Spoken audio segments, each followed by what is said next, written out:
Hello and welcome to another episode of TrekHammer, where we're doing quick reviews of Star Trek Strange New Worlds. This time it's Season 2, Episode 9, that musical episode.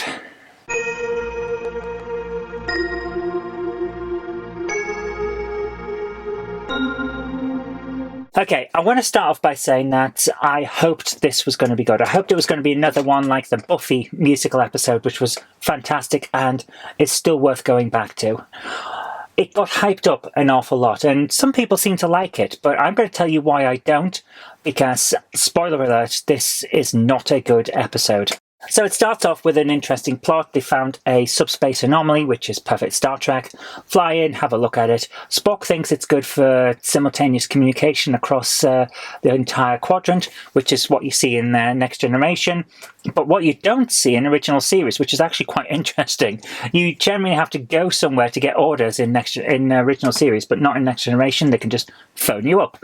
And that's a nice thing. It leads into the progress that's going to be made. Then the contrived circumstances begin, and it's bad. It's so bad.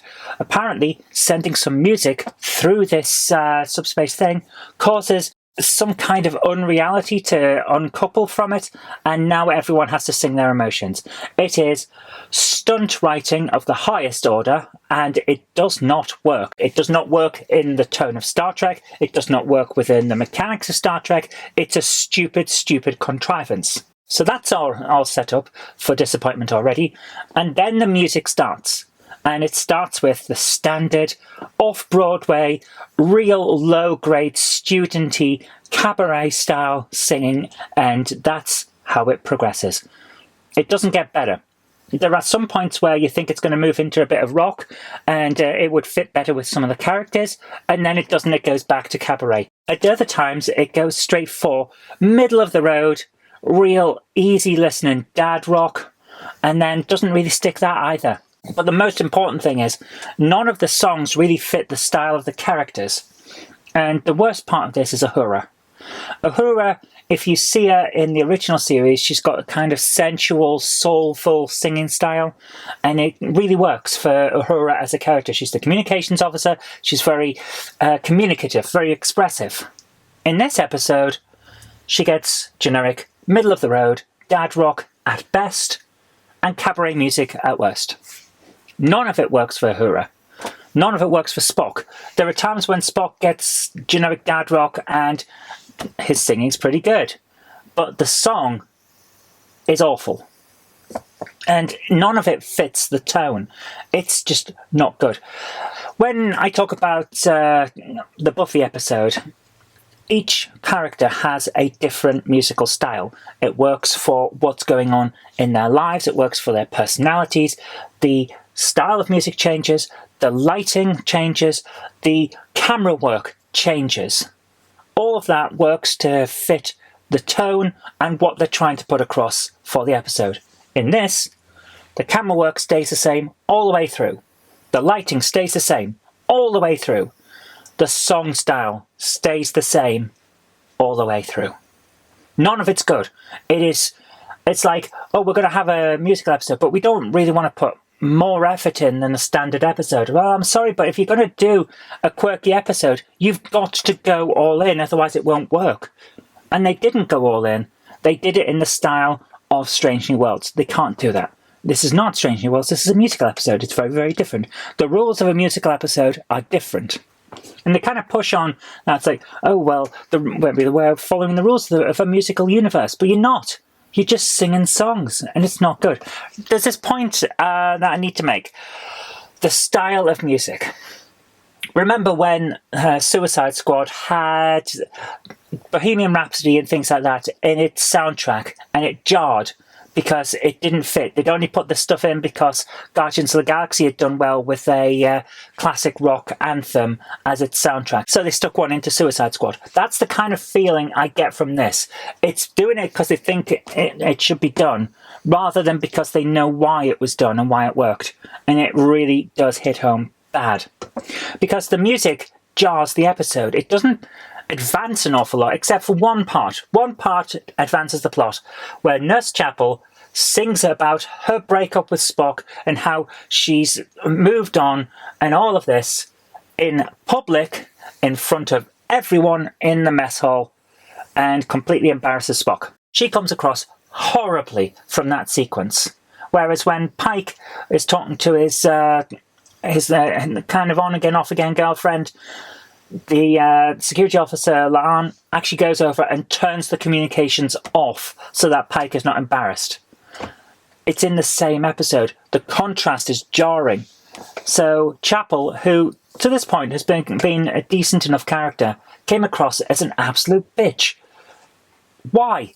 You've just hurt the character for no gain. You could have had them talk about how she needs to move on with her relationship, and then that would have been great. But no, you stuck it in a song and dance sequence that made no sense and doesn't work in the process, ruining the character. So the other part that really, really doesn't work and highlights just how badly these songs are put in is Uhura again. She's talking to Spock, and Spock is having an emotional problem and realises that he can't do what he needs to do to save everyone. So Uhura steps up. Spock leaves to deal with his issues because of Chapel. Uhura knows this, knows that Spock is hurting, but she needs to step up and help him by finishing the work that he couldn't do.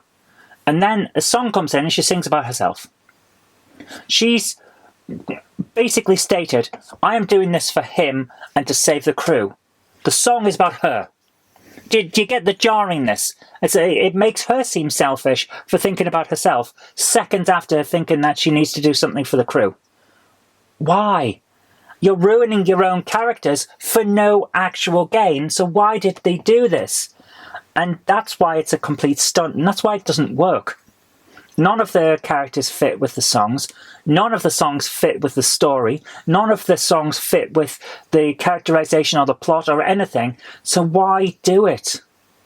It really comes down to the fact that it feels like a low-grade, off-Broadway play by people who haven't really learnt the ropes yet. They're not doing something that they're good at yet, they're still learning. And yeah, maybe that's true because most of the time they're writers rather than songwriters.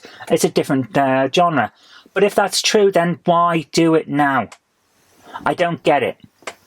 And as a result, I don't like the episode. I think it is genuinely the worst episode of Star Trek that has ever been made. This is worse than Spock's brain because it insults the characters that the writers have so clearly spent a long time developing for nothing. So, while I would give it 0, I'm gonna grant them that a lot of effort's gone into it, clearly, to try and put this together. So, I'm giving it Warp Factor 1. Sorry guys, this is the worst episode. Okay, I know people are going to be unhappy with that because I've seen Twitter already and people are loving this thing, but I can't in good conscience just go along with what everyone else is saying. I need to say what I actually feel, otherwise what's the point of having a criticism? So, let me know what you thought about this and why in the comment section, but for now, that's all I've got for you. I've been Zoe Kirk-Robinson, you've been watching TrekHammer. Remember to like, comment and subscribe, all that jazz, because it does help the channel out. And I'll see you for the next episode, which I think might actually be the last in the season. Oh my goodness, this has gone quite quick. Take care, live long and prosper.